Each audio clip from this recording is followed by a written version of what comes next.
was turning gray, lights split by a warning cry. Someone ran up the beach shouting breathless, there's something big and the tide's too high. Half-buried ribs in the falling clay, a stone like bone in the open air, a spine laid out like a broken road, something ancient breathing cold sea air. The clock was set by the pull of the moon, every wave cut closer in. You don't argue with the tide when it's coming, you just move or you lose what's been given. So we ran, yeah we ran out of time, hands in the mud, hearts in our throats, every minute drawn by a rising line, every wave like a tightening rope. If we leave it now, it's gone for good, ground back down to shattered stones, so we work, yeah we work. This is a lovely little location for something that's quite easy to find fossils simply by walking along the foreshore and picking up loose material. For that reason, you don't really need many tools here. However, I do like to take a couple of tools which are quite useful at this site. The first is something with an end that you can sort of prod into the clay with. I mean, this is just a file. You can also bring something like this, which is a little pick. Again, it comes quite handy for anything that's got stuck in the clay. It will help you get it out without getting your hands too dirty. Here's another example. This is actually a wood chisel. It's quite sharp. It's quite useful for getting into the clay and moving things around as well if you wanted to move things. So these two are quite useful, but apart from that, all you really need is sensible footwear, something to put your finds in, and your eyes, and that's all you require.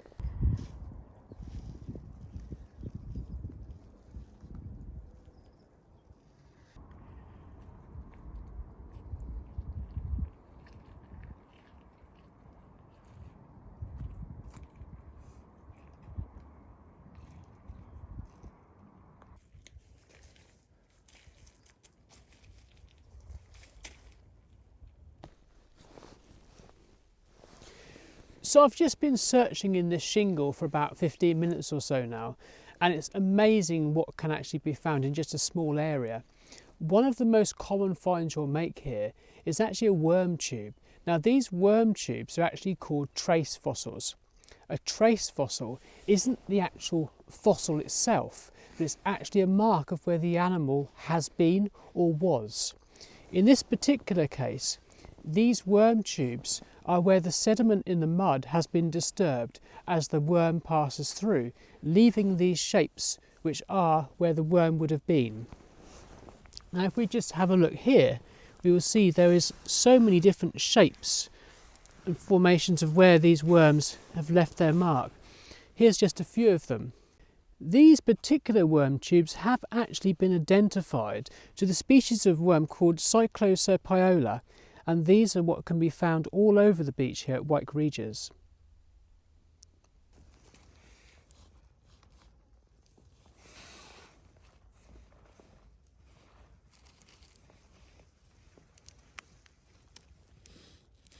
And here, this is actually the mould of a bivalve. It's lost its shell and it's partial, but it goes to show you what actually can be found here.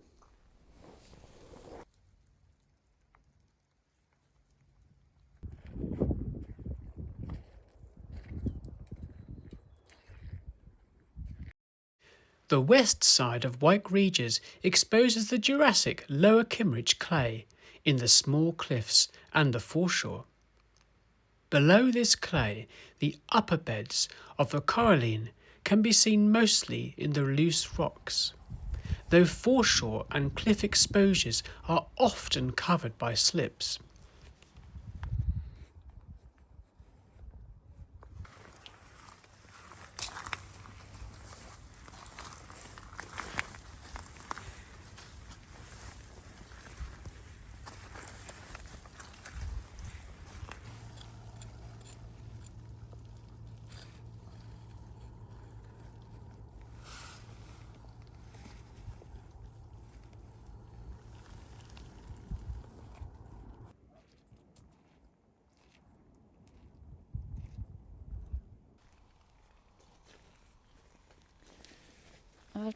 just found another shell on the foreshore. These are quite common from here. This is an oyster shell, but the actual name for it is a deltoideum.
This little specimen confuses a lot of people who often think they have found a vertebrate fossil.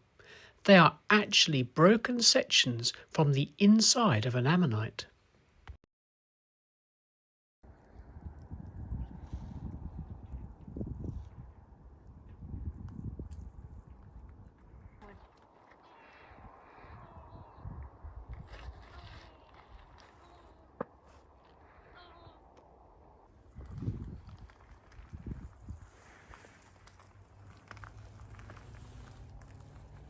Weren't you?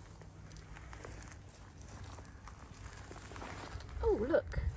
I don't know if you can see it. Oh, there. It's quite small,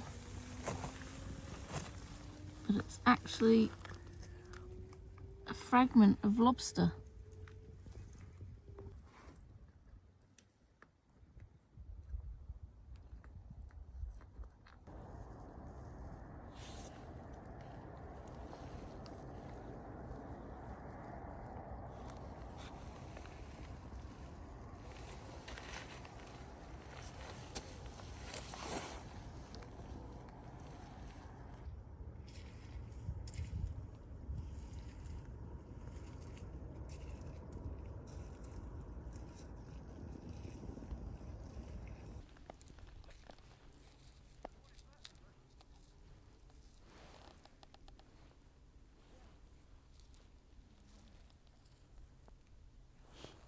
Oh wow, look at this. Amongst the shingle, I've just found an echinoid spine. They're not very common here either. So that's quite a nice little find, that.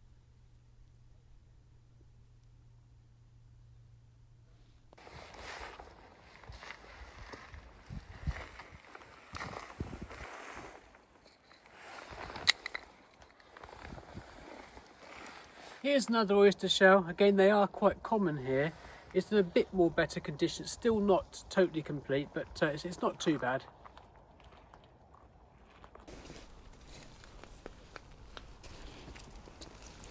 Oh look,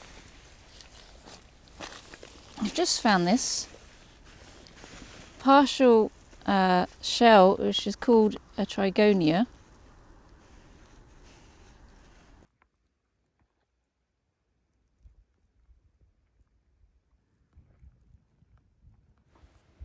We continue to find various species of bivalves along the foreshore, more worm tubes and oyster shells. Fossils are easy to spot, and this is a perfect location to take children, as long as you don't mind the mud.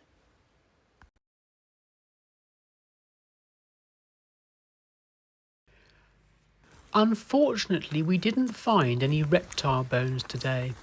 Bones, especially vertebrae and teeth, are very common here. These are a few of our finds from our last trip. We hope you enjoyed following our fossil hunt today. To follow us on our tour of the UK, remember to like and subscribe.